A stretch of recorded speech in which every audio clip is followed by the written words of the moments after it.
Boa noite, meus amigos. Vamos começar a nossa aula. Nosso encontro hoje vai abordar especificamente a matéria exclusão do crédito tributário. Nós já estudamos nos encontros anteriores o lançamento, o crédito tributário. Depois nós avançamos para o estudo das causas de suspensão de exigibilidade do crédito tributário. Vimos, então, quais são as hipóteses em que, embora exista o crédito tenha sua exigibilidade suspensa. Depois, nós passamos a estudar as causas de extinção do crédito tributário. Vimos quais são as hipóteses que levam à extinção: pagamento, compensação, transação, remissão, decadência, prescrição, e as demais causas de extinção.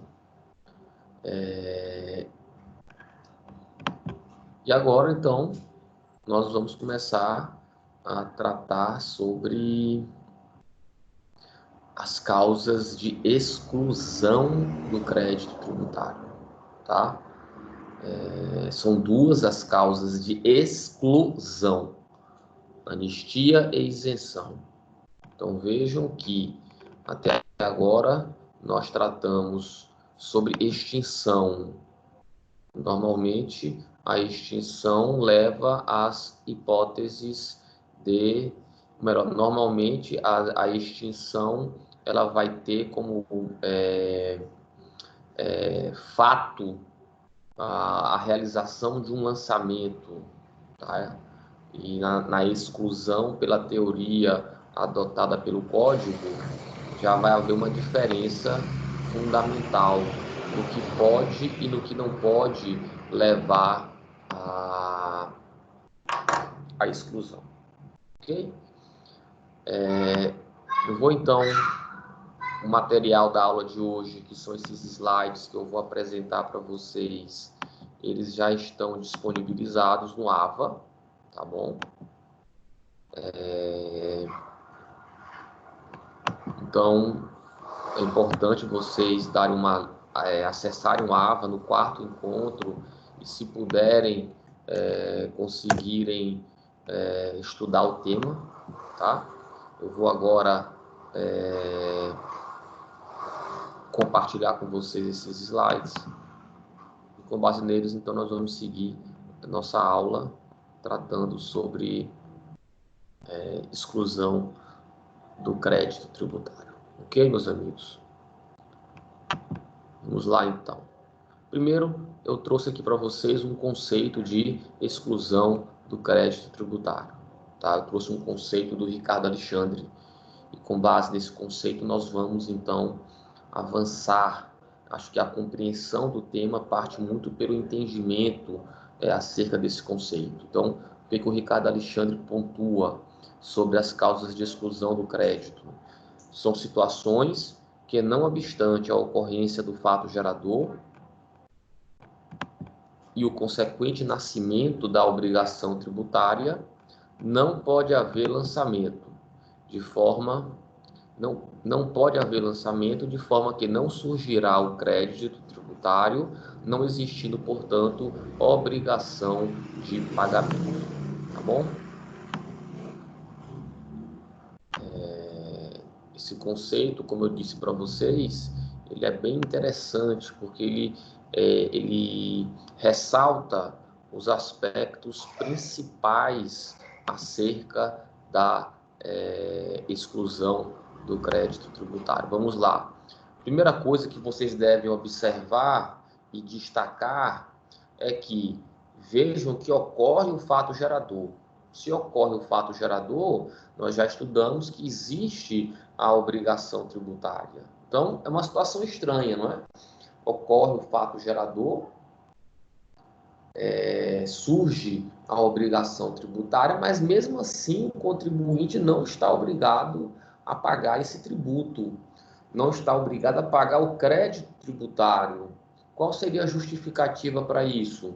Tá? A justificativa para isso está exatamente aqui, ó, nesse trecho da definição do Ricardo Alexandre. Vejam só, desculpa, eu antecipei aqui um pouco. Aqui, ó, não pode haver lançamento. Então, vejam que a exclusão do crédito tributário atua justamente para impedir o lançamento tributário. E nós estudamos já nesse semestre que, se não há lançamento, consequentemente, o contribuinte não está obrigado a pagar e a Fazenda Pública também não pode efetuar a cobrança do crédito tributário. Então, o que eu quero destacar para vocês é exatamente isso. Dentro desse conceito, fica claro que a exclusão do crédito impede a realização do lançamento. Sem realização de lançamento, embora a obrigação exista, o contribuinte não está obrigado a efetuar o pagamento do crédito tributário, ok? Então, essa definição ela é muito importante para que vocês possam compreender a exclusão do crédito. As hipóteses de exclusão do crédito estão previstas no artigo 175, tá? Que diz o seguinte, artigo 175, excluem o crédito tributário, inciso 1, a isenção, inciso 2, a anistia. Parágrafo único, que é muito importante, tá? Frisem, por favor, esse parágrafo único que diz: a exclusão do crédito tributário não dispensa o cumprimento das obrigações acessórias dependentes da obrigação principal, cujo crédito seja excluído ou dela consequente. Então, vamos lá. Temos duas causas de exclusão do crédito tributário. A isenção, que nós já estudamos anteriormente, que significa ou que representa a dispensa do pagamento do tributo devido.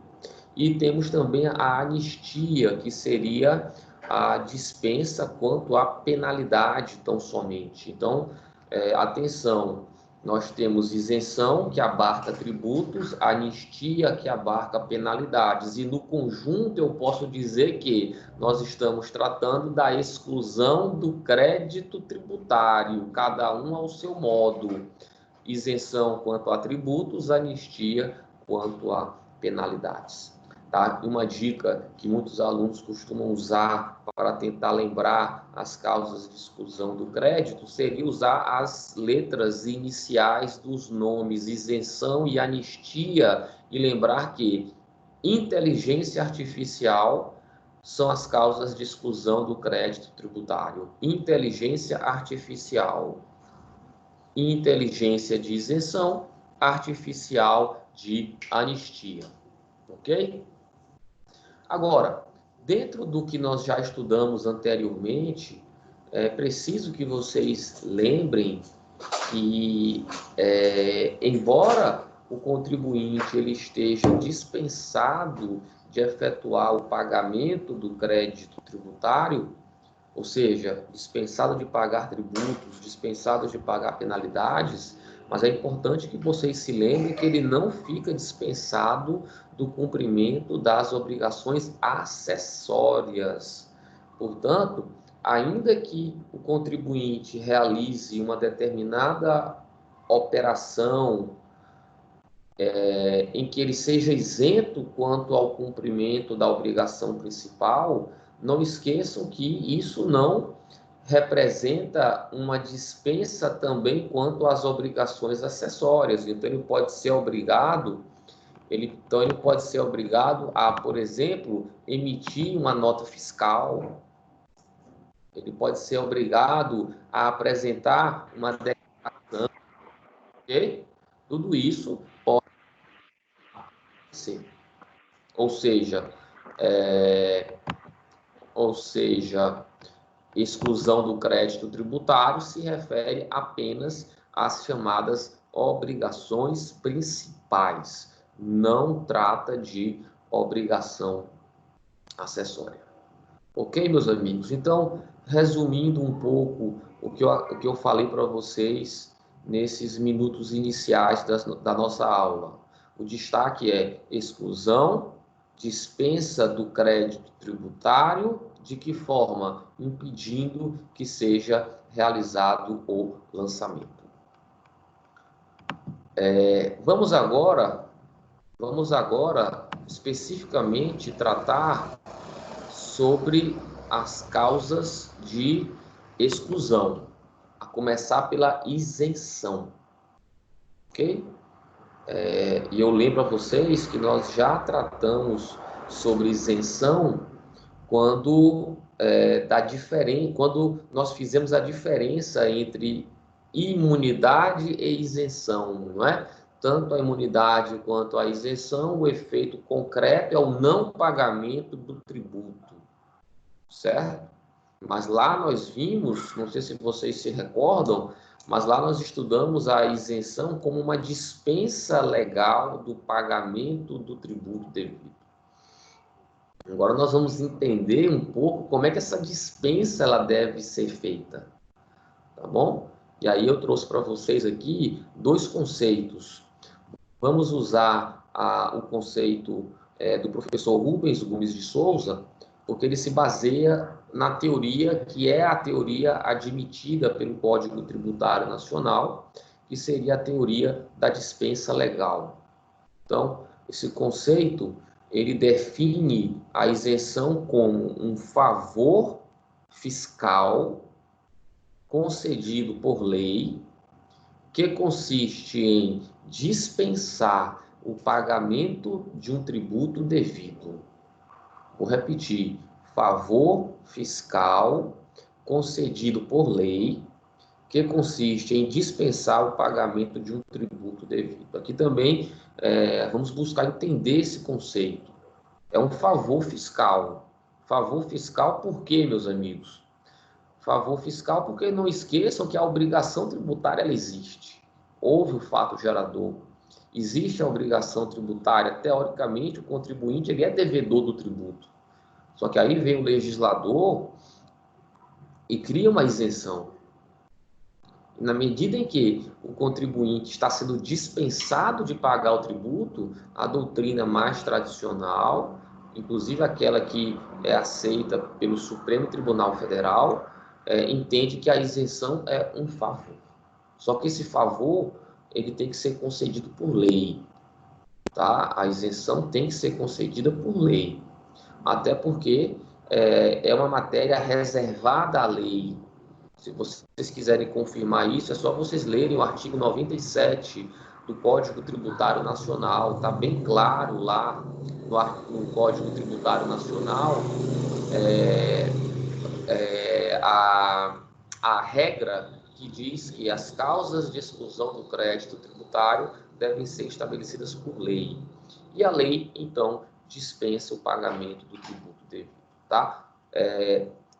Talvez para facilitar um pouco a compreensão de vocês, vamos recordar um pouco a definição de tributo.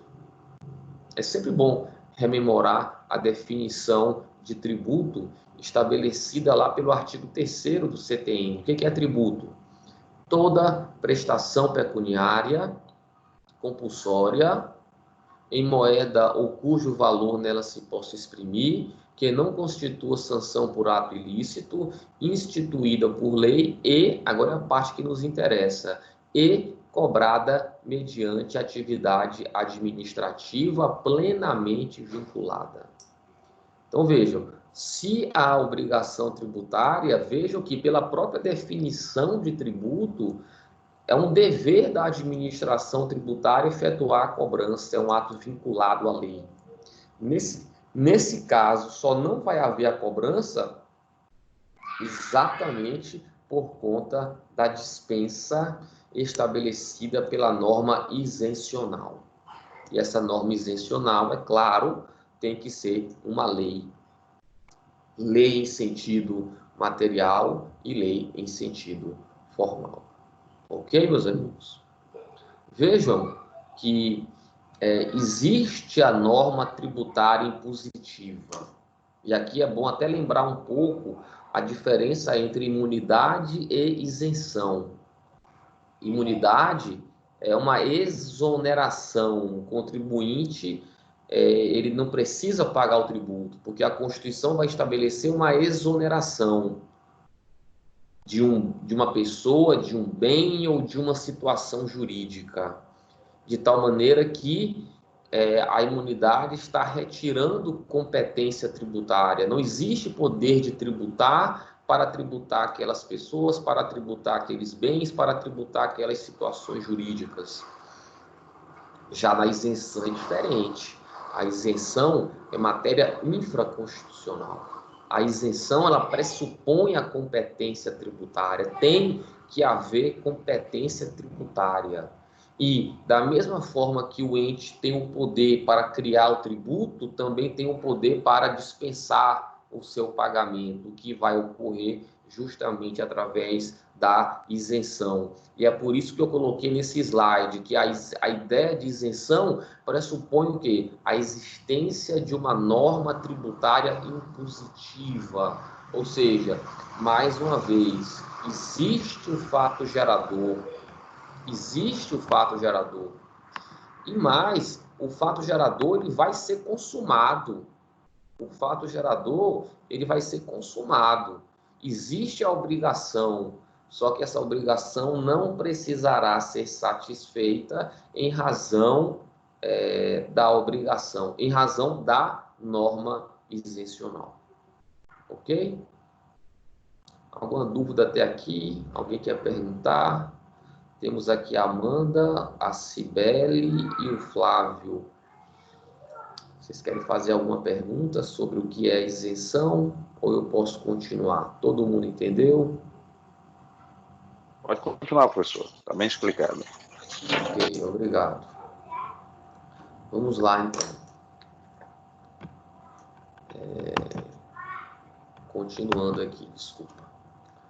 A isenção, ela pode ser classificada, tá? Até para facilitar a compreensão e o estudo, existem 3 critérios de classificação que são usualmente utilizados pela doutrina. Nós podemos classificar a isenção em objetiva e subjetiva. Isso quanto ao destinatário da imunidade, da isenção, desculpa. A isenção quanto ao destinatário, ela pode ser classificada em isenção objetiva e subjetiva. A isenção objetiva é aquela que se direciona a um bem, é aquela que se direciona a uma situação jurídica. Não importa, portanto, quem seja o sujeito passivo.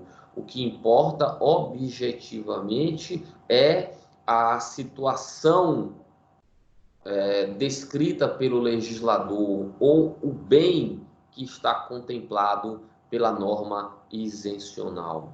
Então, imagine agora mesmo, nós temos um exemplo, o governo federal, ele criou uma isenção de imposto de importação para equipamentos hospitalares destinados ao combate ao coronavírus. Então, vejam, quando um importador traz para o Brasil um respirador ou máscaras, equipamentos de proteção individual, equipamentos hospitalares, o que a lei está dizendo? Não precisa pagar imposto de importação. Isso é uma isenção. É uma isenção objetiva. Não importa de onde está vindo o produto, não importa quem está importando, não importa quem vendeu o produto, nada disso importa. O que importa aí é o quê?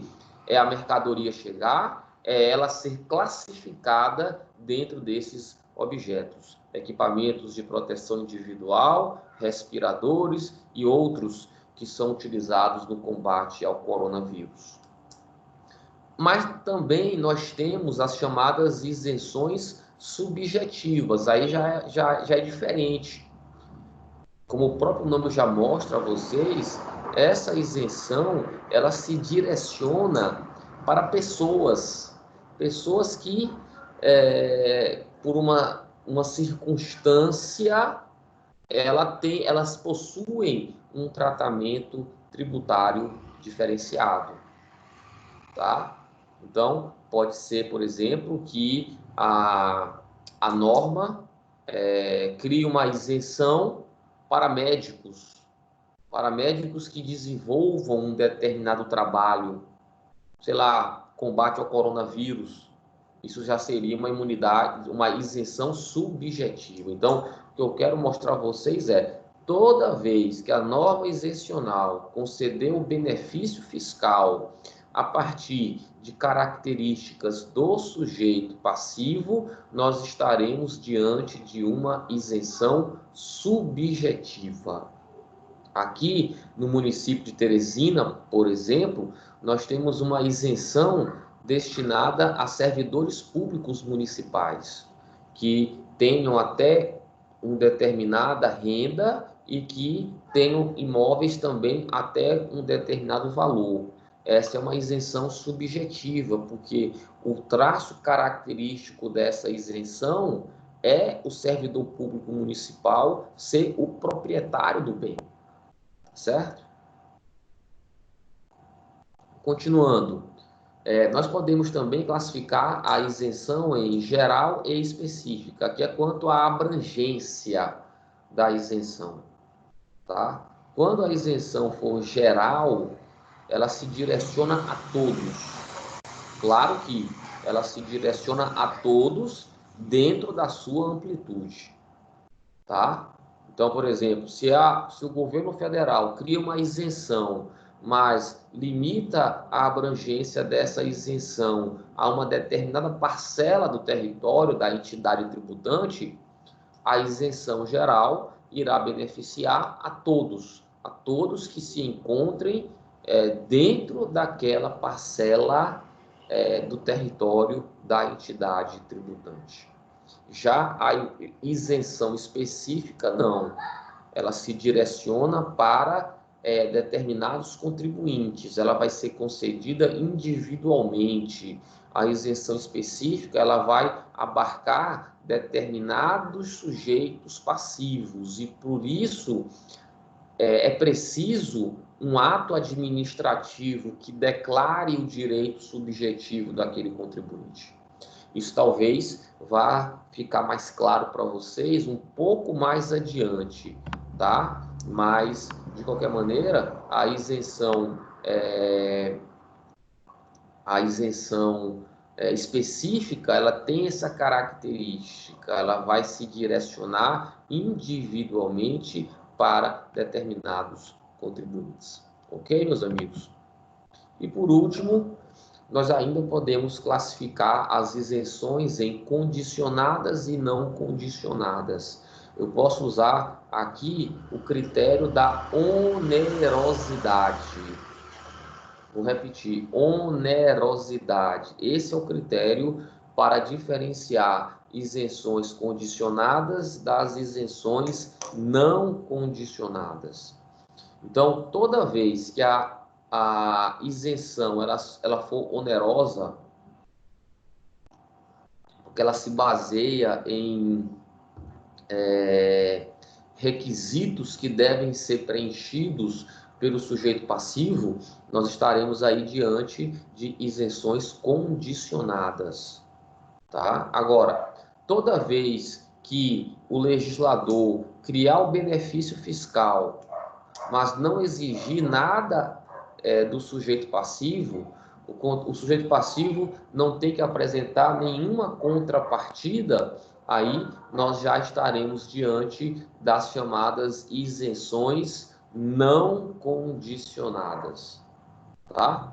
Então, as isenções não condicionadas são aquelas em que o legislador se limita a criar o direito subjetivo do contribuinte, mas não lhe exige nada em troca. Tá bom?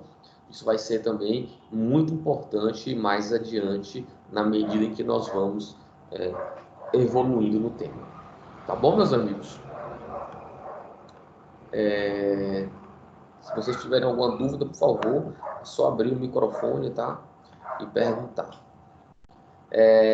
As isenções, na própria definição que nós estudamos de isenção e também na própria definição de exclusão do crédito tributário, nós vimos que essas matérias elas são reservadas à lei, tá?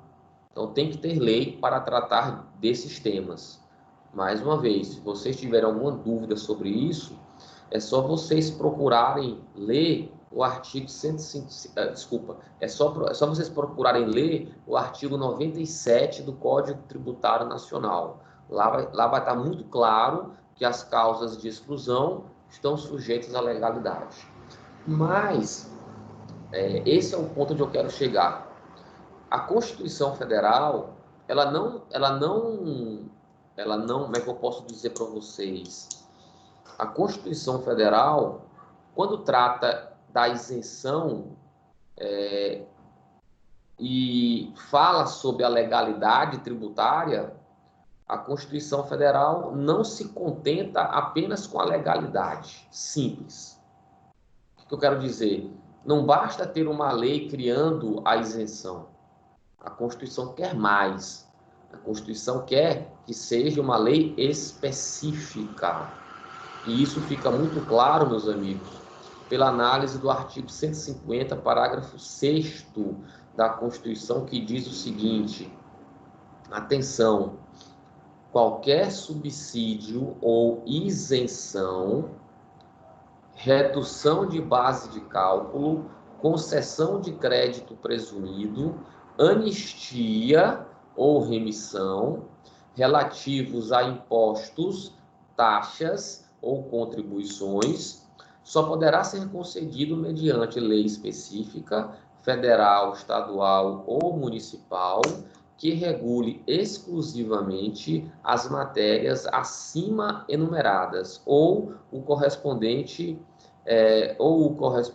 tributo ou contribuição, sem prejuízo do disposto no artigo 155, parágrafo 2º, inciso 12, a linha G da Constituição Federal. Meus amigos, muita atenção para esse artigo 150, ele é importantíssimo, até pelo seu significado. Vejam só, a isenção é algo muito sério. Na medida em que é criada uma isenção, o impacto disso para as finanças públicas é algo, como é que eu posso dizer para vocês? É algo que vai trazer impacto na arrecadação. Porque é claro que, na medida em que o poder público isenta alguém ou uma classe de contribuintes quanto ao pagamento do tributo, isso vai fazer com que esse ente público arrecade menos tributos. Então, a longo prazo, a médio e longo prazo, isso vai trazer consequências. Tá? E aí, meus amigos, tem que haver um debate maior sobre a criação ou não de isenção, certo? É preciso que haja um processo legislativo pleno em que a Casa Legislativa que vai aprovar ou não a isenção, essa Casa Legislativa ela deve debater o tema com muita atenção, com muito cuidado e, sobretudo, com muita responsabilidade. Daí o porquê a Constituição exigir lei específica, lei que trate desse tributo ou lei que trate, aí sim, especificamente sobre o benefício fiscal da isenção. Tá? Nós temos, por exemplo, estados como o do Rio de Janeiro, todo mundo aqui sabe as dificuldades encontradas pelo estado do Rio de Janeiro, não é? E uma das causas da insolvência do estado do Rio de Janeiro é que há 10 anos atrás o Estado começou a conceder isenções para indústrias, para os mais diversos segmentos econômicos, com o objetivo de atraí-los para o seu território. No começo foi ótimo, porque isso trouxe emprego, isso trouxe investimentos, mas a médio e a longo prazo os efeitos foram bastante negativos, tá? E, claro, isso também aí é importante para vocês, a necessidade de uma lei específica, ela também vai trazer maior transparência, certo? Vai trazer maior transparência em um Estado, não esqueçam, em um Estado, eu me refiro ao Estado lato sensu, em que existe uma lei de responsabilidade fiscal. Então, só para vocês entenderem, para toda vez que for concedida uma isenção, meus amigos, a lei de responsabilidade fiscal, por exemplo, ela exige um estudo do impacto que essa isenção vai trazer para os cofres públicos. Quantos reais aquele ente vai deixar de arrecadar? E dentro desse contexto, a lei também exige que seja feita uma compensação, ou seja, tem que se apresentar o impacto de quanto o poder público vai deixar de arrecadar e, paralelamente a isso, tem que se fazer uma adequação para que haja uma compensação. Normalmente, ou com aumento de receita ou com a diminuição de receita. Tá bom? Então, muito importante a exigência constitucional para a criação de isenção, tá? Eu queria ainda, falando um pouco sobre essa legalidade, eu queria relembrar a vocês quanto aos impostos, quanto ao ICMS, tá? Impostos estaduais como um todo. Vocês não podem esquecer que no caso do ICMS, a Constituição permite que as isenções elas sejam aprovadas, a Constituição exige, não é? Que as isenções de ICMS elas sejam aprovadas pelo CONFAZ, o Conselho Fazendário, não é? Então, nesse caso, o Estado do Piauí quer conceder isenção, por exemplo, para comercialização de água mineral, o Estado do Piauí não pode fazer isso unilateralmente, tem que ouvir todos os outros estados para saber se eles concordam. E essa deliberação vai se dar no âmbito do CONFAZ, certo? Inclusive, nós já estudamos também esse tema, o CONFAZ deve aprovar ou não a concessão da isenção por um determinado estado à unanimidade. Então, só para deixar claro, tá? A regra é isenções criadas por lei, e lei específica. Mas no caso do ICMS, as isenções elas devem ser autorizadas pelo CONFAZ, e aí cada estado que quiser criar a isenção deverá fazer, ou poderá fazê-lo, no caso, mediante a edição de simples decreto, certo? Isso acaba sendo uma exceção à ideia dessa legalidade. O objetivo disso, como nós já tratamos no passado, o objetivo da necessidade de autorização do CONFAZ para que o ente federativo possa conceder isenção, o ente estadual, é justamente para evitar o quê? Para evitar a guerra fiscal, certo? Mas nós vivemos, meus amigos, só um comentário também, né? Nós vivemos num estado tão, assim, maluco, vamos dizer assim mesmo, que ainda tem, embora a Constituição seja clara, tem estado que concede isenção sem a autorização do CONFAZ. A lei fica valendo durante anos, até que o STF vem e declara, olha, a norma é inconstitucional. Demora, então isso acaba trazendo um impacto para o pacto federativo, né? Que é uma pena, na verdade. Ok?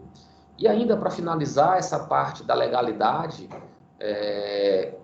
e da lei específica, eu queria só lembrá-los que é claro que a lei a ser usada para conceder a isenção é a lei usada para criar o tributo. Então, se o tributo ele é criado por lei ordinária, a isenção vai ser concedida por lei ordinária. Se a isenção for concedida por lei complementar, desculpa, se o tributo foi criado por lei complementar, a isenção tem que ser concedida por lei complementar, tá bom? Eu queria até lembrar um caso que aconteceu no Brasil, em 1990, salvo engano, acho que foi em 90, a União criou a COFINS, não é? O que é a COFINS? É uma contribuição de Seguridade Social. Se é a contribuição de Seguridade Social, meus amigos, prevista pelo artigo 195, todo mundo sabe, essas contribuições, elas devem ser criadas por lei ordinária. Lei ordinária.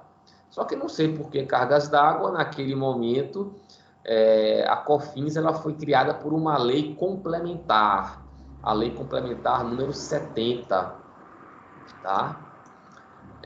E essa lei complementar, ela estabelecia isenções, ela estabelecia várias isenções, ok? Ou seja, contribuintes que estariam dispensados do pagamento da COFINS.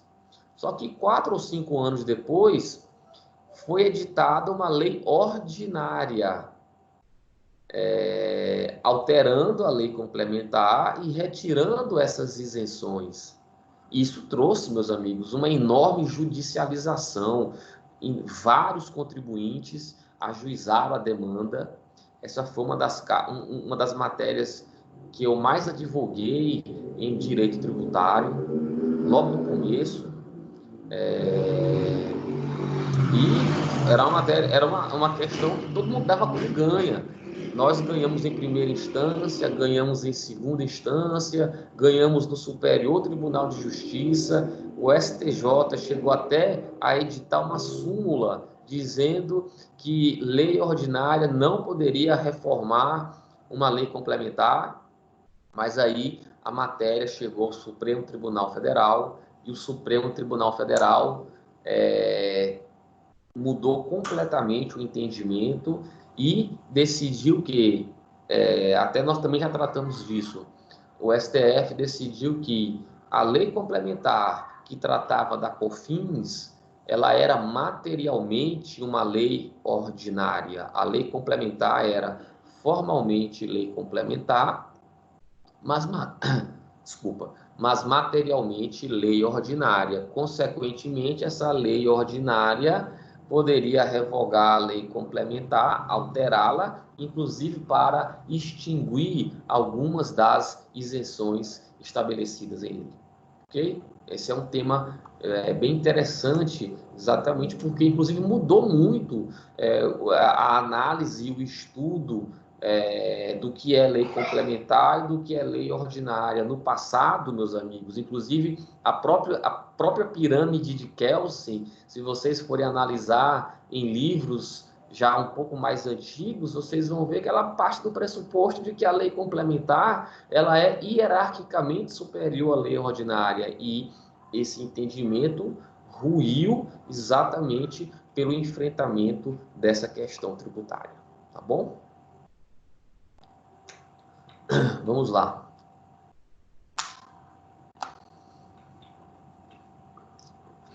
Querem perguntar alguma coisa? Vamos lá, meus amigos. Perguntem alguma coisa. Algo que não tenha ficado claro. Hein? Não, professor, sem dúvida aí. Que é isso, Flávio? Faça uma pergunta, rapaz. Vamos lá. Não, o senhor deixou bem claro aí, Rapaz, justamente sobre a lei complementar e lei ordinária, né? Sobre essa matéria, bem claro aí. tá ótimo, então. Vamos continuar, então. Vamos falar agora sobre o artigo 176. Esse artigo é muito importante. É um dos artigos mais cobrados em concurso Inclusive, as bancas costumam cobrar a literalidade do artigo 176, que diz o seguinte, olha só, a isenção, ainda quando prevista em contrato, é sempre decorrente de lei que especifique as condições e requisitos exigidos para sua concessão, os tributos a que se aplica e, sendo o caso, o prazo de sua duração. Parágrafo único. A isenção pode ser restrita a determinada região do território da entidade tributante, em função de condições a ela peculiares. Meus amigos, isenção sempre prevista em lei, tá? Aí vocês podem me perguntar, e por que que o artigo 176 fala em contrato, não é? Aqui, meus amigos, quando o código fala a isenção, ainda quando prevista em contrato, o que a isenção está querendo mencionar são aquelas isenções onerosas que eu citei para vocês minutos atrás, tá? Porque aí, vejam só, o código apenas está mostrando a vocês que para essas isenções nós temos obrigações bilaterais de parte a parte. Então, temos direitos e deveres por parte da administração pública, direitos e deveres por parte do contribuinte, muito semelhante a um contrato. Então, a ideia de inserir aí um contrato, na minha opinião, é mais para dar a ideia da bilateralidade própria daquelas isenções onerosas. Tá certo? É nesse sentido que a palavra contrato está inserida pelo artigo 176. Mas não esqueçam, para ser isenção, para ser constitucional a isenção, é preciso uma lei específica. E essa lei específica vai determinar as condições e os requisitos exigidos para a sua concessão. Pronto. Vai dizer ainda quais são os tributos atingidos por essa isenção. Se é IPI, se é ICMS, se é IPTU, se é uma contribuição de seguridade social, se é uma CID combustível, a lei é que vai dizer quais são os tributos, tá bom? E se for o caso, tá? Se for o caso, a isenção também ela poderá ter prazo determinado, se for o caso. Então, ou seja, a isenção ela pode ser concedida, atenção para isso, tá? A isenção ela pode ser concedida por prazo determinado ou a isenção pode ser concedida por prazo indeterminado. Tá certo, meus amigos? Já o parágrafo único estabelece, eu já cheguei até a mencionar isso para vocês antes, o parágrafo único ele estabelece que a isenção ela pode ser concedida por um determinado ente federativo, mas não necessariamente essa isenção ela vai ser aplicada em todo o seu território. Pode ser que a isenção se limite, se restrinja apenas a uma determinada região do território da entidade tributante. Isso acontece até como forma de respeitar a isonomia, não é? Lembre-se que, por exemplo, nós temos pela isonomia estabelecida no texto constitucional que tratar igualmente os iguais e tratar desigualmente os desiguais. Pode ser, meus amigos, que a desigualdade ela seja identificada exclusivamente dentro de uma determinada parcela do território. Então, consequentemente, a isenção vai ser concedida apenas para aquela parcela do território. Nós estamos vivendo aí essa situação extraordinária de pandemia, não é? Que espero que isso possa ser superado o mais rápido possível, mas mudando um pouco para exemplificar o que nós estamos estudando, imaginem que a pandemia, ou não vou nem falar em pandemia, né? Mas imaginem que o problema do coronavírus existisse apenas em determinados estados da federação ou em uma determinada região do país. A União ela poderia se direcionar para essa região e criar uma isenção especificamente para essa região, tá? A isenção ela seria específica para essa região, ok? É muito importante compreender essa possibilidade.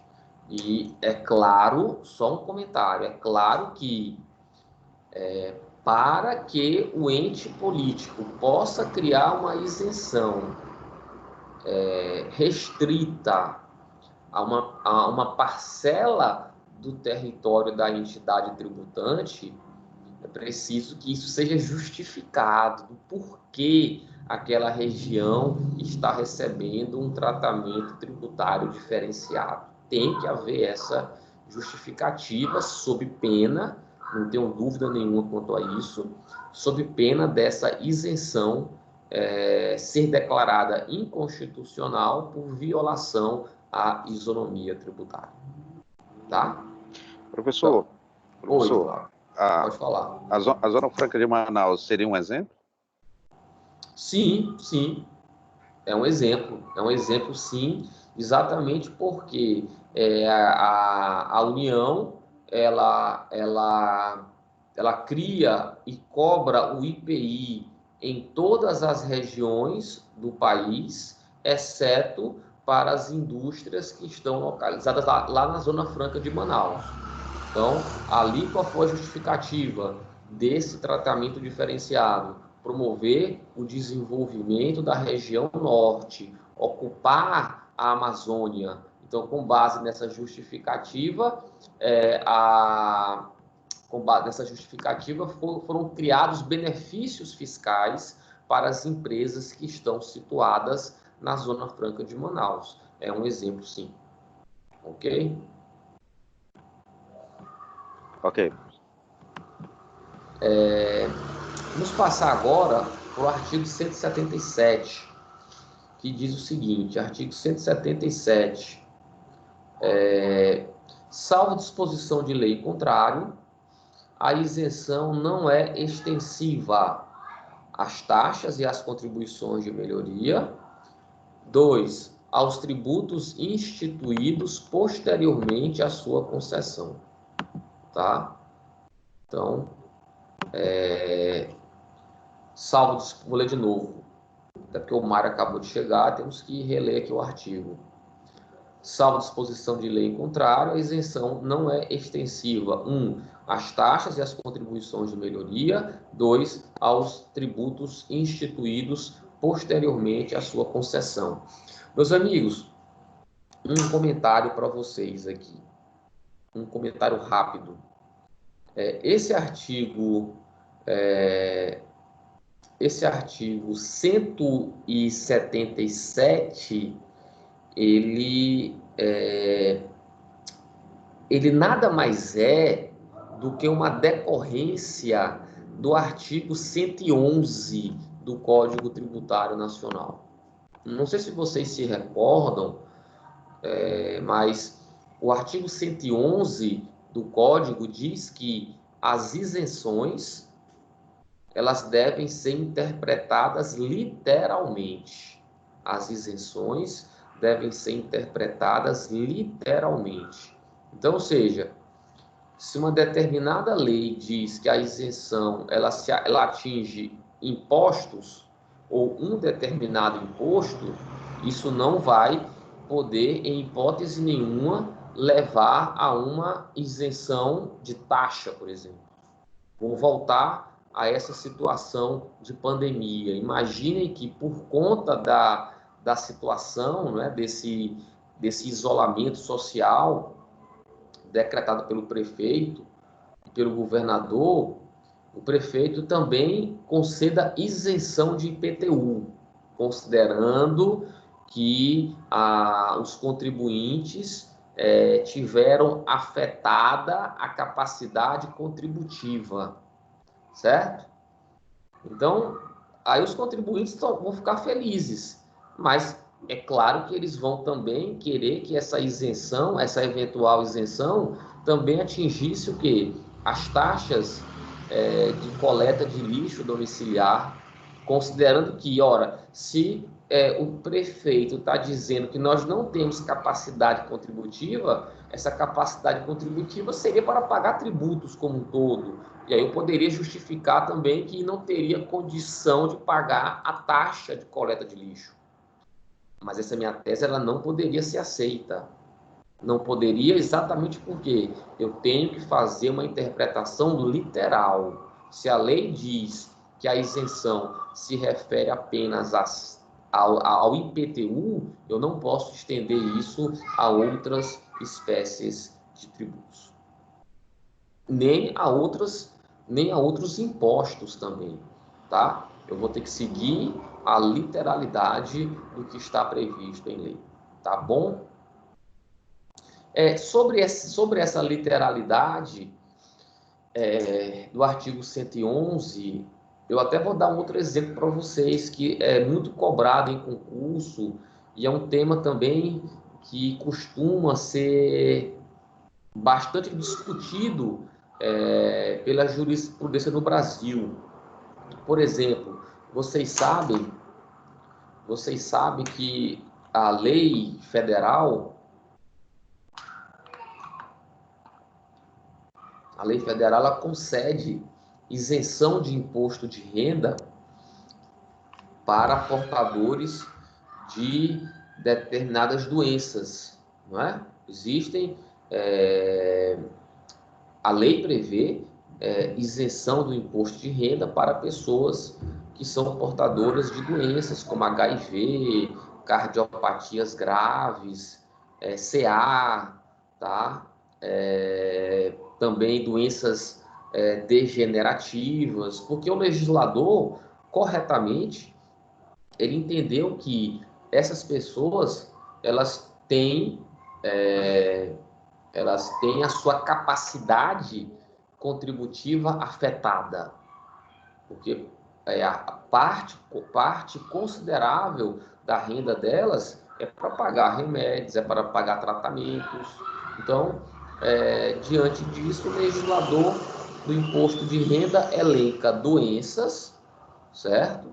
E diz que os portadores dessas doenças estão isentos do pagamento do imposto de renda. O que eu quero mostrar a vocês se eventualmente existir uma doença semelhante, mas que não consta do rol elencado pela lei federal, essa doença ela não pode ensejar a aplicação da isenção, exatamente porque eu tenho que interpretar a lei literalmente e tenho que considerar que aquele rol de doenças é um rol taxativo. Mas a doença A, que está prevista em lei, é muito semelhante à doença B, que não está prevista em lei. Mas, meus amigos, a analogia, eu não posso aplicar aí a analogia. Se o legislador quiser que essa doença B também seja uma causa de isenção, o legislador deve modificar a legislação tributária com o objetivo de incluir essa outra doença. Tá certo? É muito importante essa literalidade. Eu até coloquei aqui para vocês uma jurisprudência que fala sobre a interpretação literal, certo? Seria bom, importante que vocês leiam posteriormente. Só vou ler aqui a parte que nos interessa, tá? Aqui no item 3. Ao contrário da imunidade, entre parênteses, cuja interpretação é ampliativa, a isenção comporta interpretação restritiva, entre parênteses, literal, conforme regra prevista no artigo 111 do Código. Portanto, em sendo o caso de isenção e considerando a forma como tal desoneração tributária deve ser interpretada, os imóveis alugados a terceiros, cujas atividades não estão vinculadas às finalidades essenciais do clube futebolístico, não são isentos em relação ao IPTU. Tá? Então, aí, com base na interpretação literal, a jurisprudência, ou esse acórdão, negou a extensão da isenção ao IPTU, aos clubes, certo? Quando os imóveis estejam alugados a terceiros. Vamos lá agora, falar agora sobre a abrangência da isenção, e esse é um tema que está previsto no artigo 179. Quando eu falo em abrangência, eu quero dizer, como eu também já expliquei antes, que a isenção ela pode ser concedida em caráter geral ou em caráter individual. E aí, o artigo 179 prevê o seguinte, vamos lá, a isenção, quando não concedida em caráter geral, é efetivada, em cada caso, por despacho da autoridade administrativa, em requerimento com o qual o interessado faça prova do preenchimento das condições e do cumprimento dos requisitos previstos em lei ou contrato para sua concessão. Meus amigos, objetivamente, qual a diferença entre isenção geral e isenção individual? A diferença é muito simples. Isenção geral é uma isenção que abrange a todos, tá? E a própria lei já estende os seus efeitos aos beneficiários da isenção. Então, eu acabei de dar o exemplo do IPTU, da isenção de IPTU por conta do coronavírus. Em tese, esse seria o típico caso de uma isenção geral. Todos os proprietários de imóveis urbanos na cidade de Teresina estão isentos. Isenção geral. Mas a lei pode criar uma isenção individual. E é sobre isso que está tratando o artigo 179. Porque aí, em se tratando de isenção individual, meus amigos, a lei ela não produz efeitos automáticos.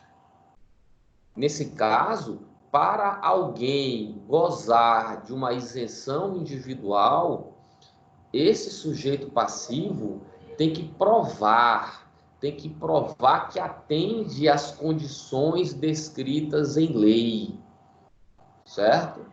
E se ele conseguir provar que atende a essas condições descritas em lei, é preciso um ato administrativo, que é exatamente o que o Código fala, despacho da autoridade administrativa. Vai ser se a administração tributária, por meio da autoridade competente, reconhece que aquele contribuinte tem direito a uma isenção individual, ela vai ter que expedir um ato administrativo declaratório, declarando que o contribuinte preenche aquelas condições e que, portanto, tem direito, direito subjetivo ao benefício criado por aquela isenção. Eu posso dar um outro exemplo para vocês. Inclusive, é um exemplo real.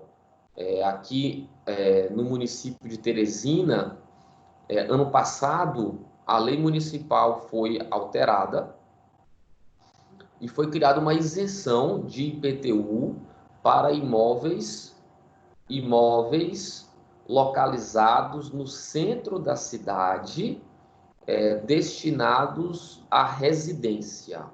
Então, vejam só, a lei criou uma isenção localizada dentro de uma parte do território do município de Teresina. Qual foi a parte? O centro da cidade, mas disse, só tem direito ao benefício os imóveis residenciais. Então, meus amigos, é uma isenção individual. Ou seja, se eu preencho essas condições e tenho um imóvel que está situado no centro da cidade e ele é utilizado para fins residenciais, eu tenho que procurar a Prefeitura de Teresina, o CAP, comprovar que preencho as condições e só a partir do momento em que é expedido um ato administrativo reconhecendo o meu direito é que eu passo a ter o benefício da isenção. Ok? Muito bem. E é claro, até nós já tratamos disso anteriormente, mas é sempre bom destacar o fato de existir um ato administrativo declarando que o contribuinte preenche os requisitos legais para o gozo do benefício fiscal, isso não confere a ele um direito absoluto ou um direito adquirido. Por que o código está dizendo isso? Porque o código quer dizer o seguinte: se o contribuinte ele deixar de atender aos requisitos legais, ele automaticamente perde a isenção. Então, vou dar o meu exemplo, voltar para o meu exemplo. Se o meu imóvel que está situado no centro da cidade de Teresina era usado para fins residenciais, com base nisso, eu passo a ter direito ao IPTU, mas 1 ou 2 anos depois, eu alugo o meu imóvel e ele passa a ser usado para fins comerciais, não tenho dúvida nenhuma em dizer que automaticamente eu perco o meu direito à isenção. Automaticamente, a isenção deixa de existir exatamente porque eu não preencho mais as condições e eu não tenho um direito adquirido. Tá certo?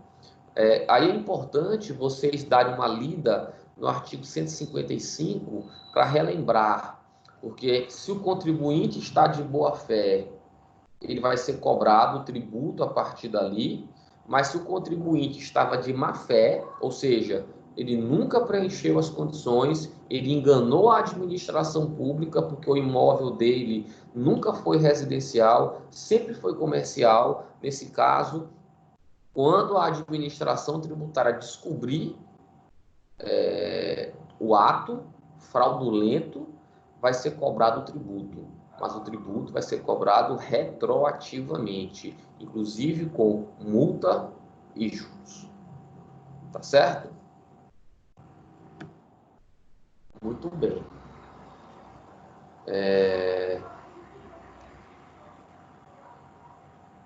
Vamos falar agora da revogação da isenção. E aqui, gente, faltou luz geral aqui perto da minha casa, mas aqui, graças a Deus, não faltou luz, não.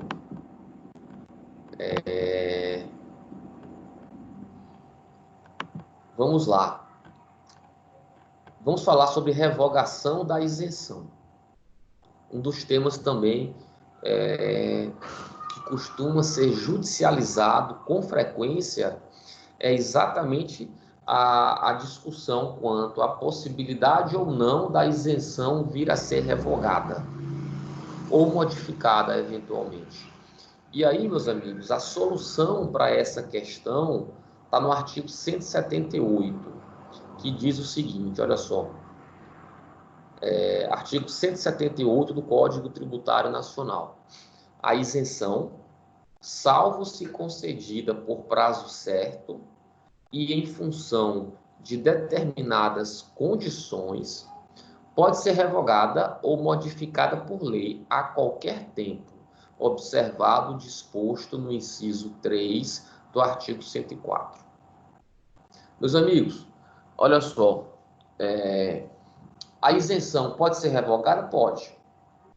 A isenção ela pode ser revogada, salvo as isenções que sejam concedidas por prazo determinado e, cumulativamente, as isenções que sejam onerosas, aquelas condicionadas. Então, toda isenção que é concedida por prazo determinado e onerosa, essa isenção ela não pode ser revogada.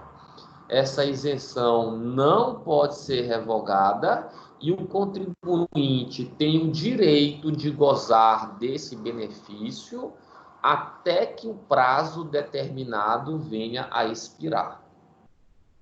Por exemplo, imaginem que o Estado do Piauí concede isenção para empresas que venham a se instalar em seu território, que venham a contratar 100 funcionários, certo? Então, vejam que essa é uma isenção onerosa, é uma isenção condicionada, porque o contribuinte tem que cumprir essas contrapartidas. E a lei diz mais, que essa isenção ela vai vigorar até 2030, ou seja, ela vai vigorar por 10 anos. Meus amigos, essa isenção não pode ser revogada, ela não pode ser revogada. Enquanto o contribuinte tiver a sua indústria funcionando dentro do estado do Piauí, tiver 100 empregados, o contribuinte terá direito de gozar dessa isenção até o fim do prazo, ou seja, até 2030. Isso é muito importante exatamente para conferir segurança jurídica. Ora, meus amigos, se o contribuinte cumpriu condições, se ele fez investimentos já se planejando para deixar de pagar um tributo até um determinado ano, obviamente que não se mostraria razoável que o legislador, antes desse prazo, viesse a suspender ou a revogar essa isenção. Tá certo? Mas não esqueçam, a regra geral qual é? É a possibilidade da revogação. Só para ficar claro, se a isenção for concedida por prazo indeterminado, pode ser revogada a qualquer momento. Agora, se a isenção for por prazo determinado, mas cumulativamente forem impostas exigências ao contribuinte, que eu vou chamar aqui, conforme súmula do STF, eu vou chamar aqui de isenções onerosas, essa isenção não pode ser revogada. Ok, meus amigos? Por último, considerando que a isenção pode ser revogada,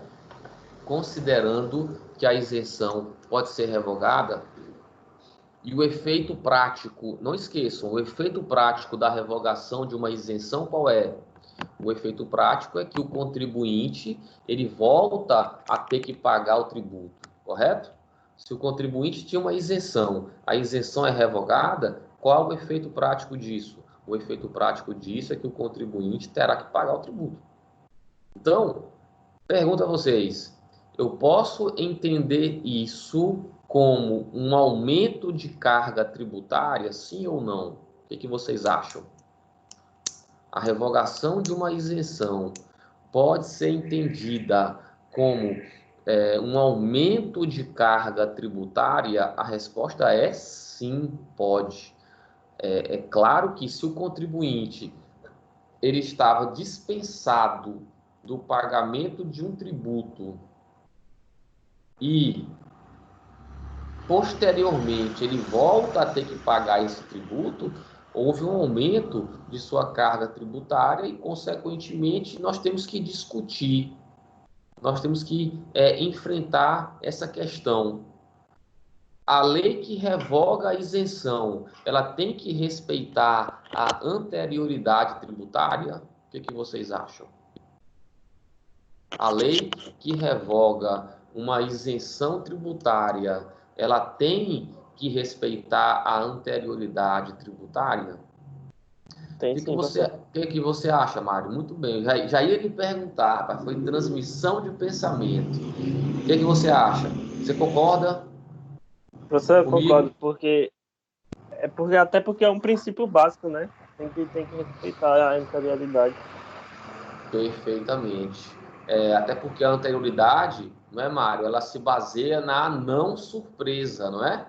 Não surpresa, tá? E a própria Constituição também diz o seguinte, a Constituição, toda lei que cria ou majora tributos, ela tem que respeitar a anterioridade, porque ela está aumentando a carga tributária, certo? Então, tem que respeitar. E aí, vejam só, eu trouxe aqui para vocês, no slide, não sei se vocês estão conseguindo ver aí, acredito que sim, uma decisão no recurso extraordinário 564-225, cujo relator foi o ministro Luiz Roberto Barroso, que ele decidiu exatamente como eu estou explicando aqui para vocês e como o Mário também concordou. Tem que respeitar a anterioridade. Vejam o que o ministro Barroso ele consignou no seu acórdão, tá? Olha o que ele botou. A concepção de anterioridade que me parece mais adequada é aquela afeta ao conteúdo teleológico da garantia. O princípio busca assegurar a previsibilidade da relação fiscal, ao não permitir que o contribuinte seja surpreendido com um aumento súbito do encargo, confirmando o direito inafastável ao planejamento de suas finanças. O prévio conhecimento da carga tributária tem como fundamento a segurança jurídica e como conteúdo a garantia da certeza do direito. E nessa decisão, prevaleceu no STF a ideia de que a lei que revoga isenção tem que cumprir a anterioridade, tá? Mas não é a posição majoritária do Supremo Tribunal Federal, tá?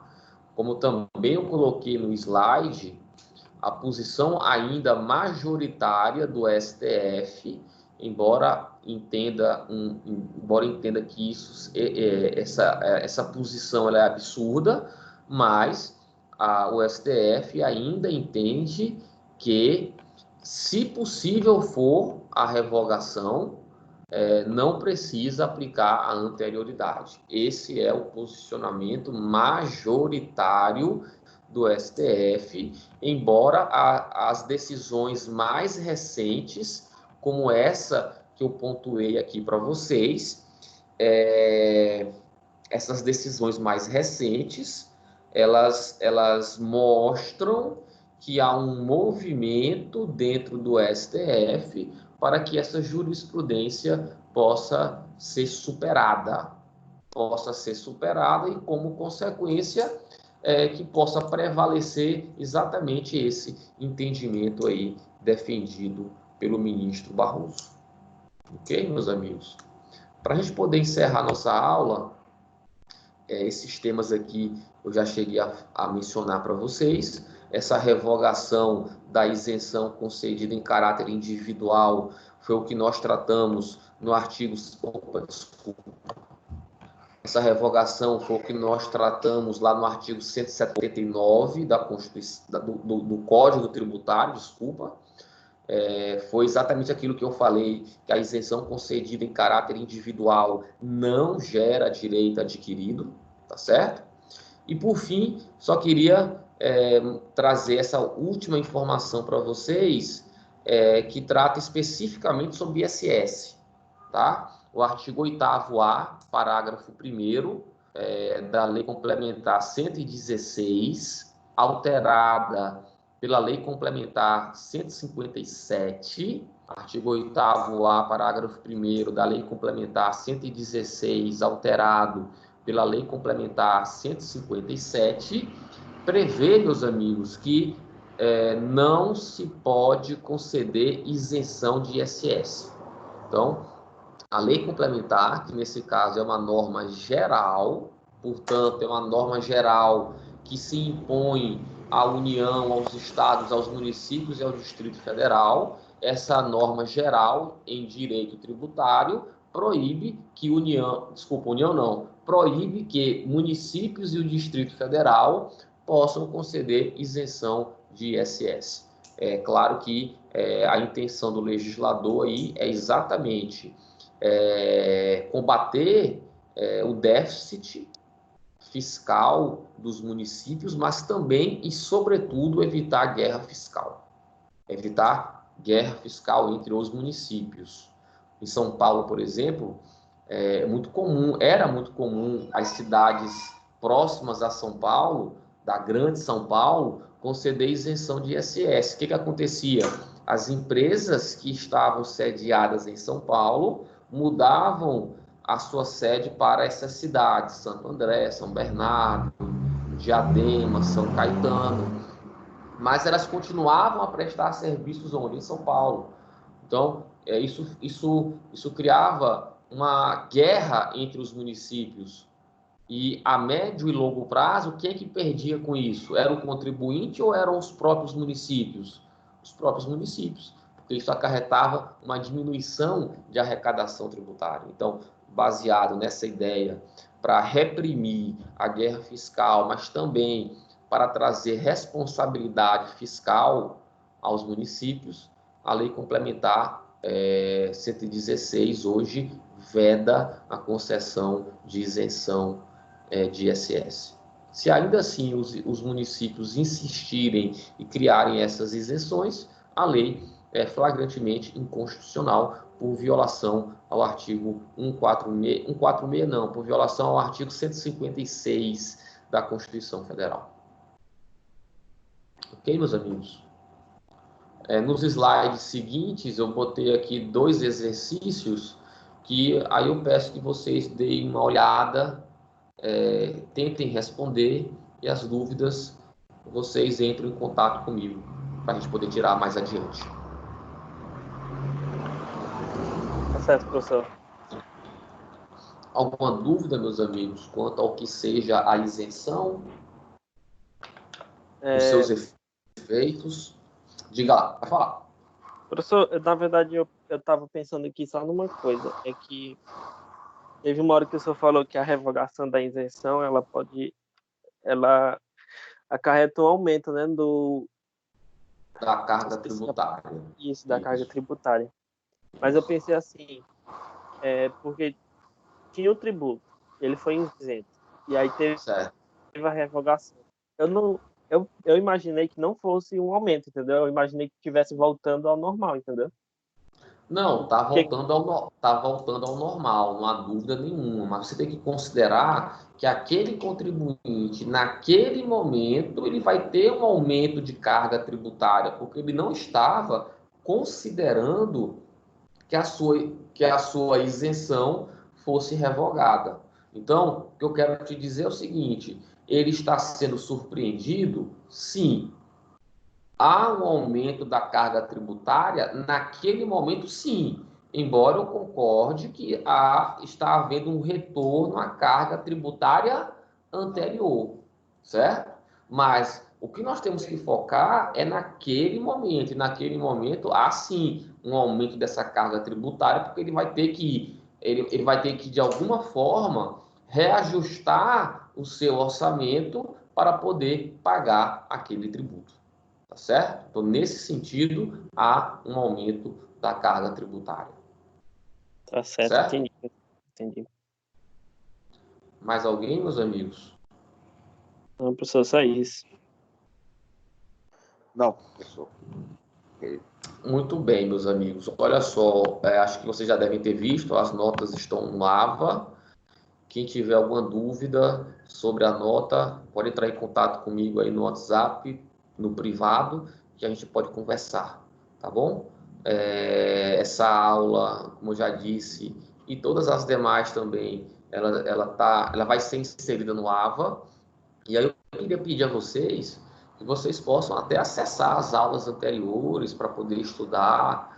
Na medida em que essas aulas elas estão sendo gravadas, isso para vocês é uma ferramenta a mais de estudo, tá? Que inclusive não tem nas aulas tradicionais, então peço que vocês possam também utilizar essa ferramenta, porque é interessante até na fixação do conteúdo. Ok, meus amigos? Então, vamos ficar por aqui, tá? Boa semana a todos. Vamos voltar na terça que vem, se Deus quiser. E na terça que vem nós vamos tratar sobre anistia. Esse slide que nós utilizamos hoje, ele já está no AVA e também ele já trata sobre anistia. Então, se vocês puderem dar uma analisada já tanto na isenção quanto na anistia, facilita muito o desenvolvimento da próxima aula. Ok, meus amigos? Então, boa semana a todos, tá? Se cuidem e até semana que vem, viu? Um abraço. Tá certo, professor. Tchau. Tchau. Gostei do plano de fundo. É meu filho que escolheu. Tchau. Tchau, professor. Boa noite. Boa noite.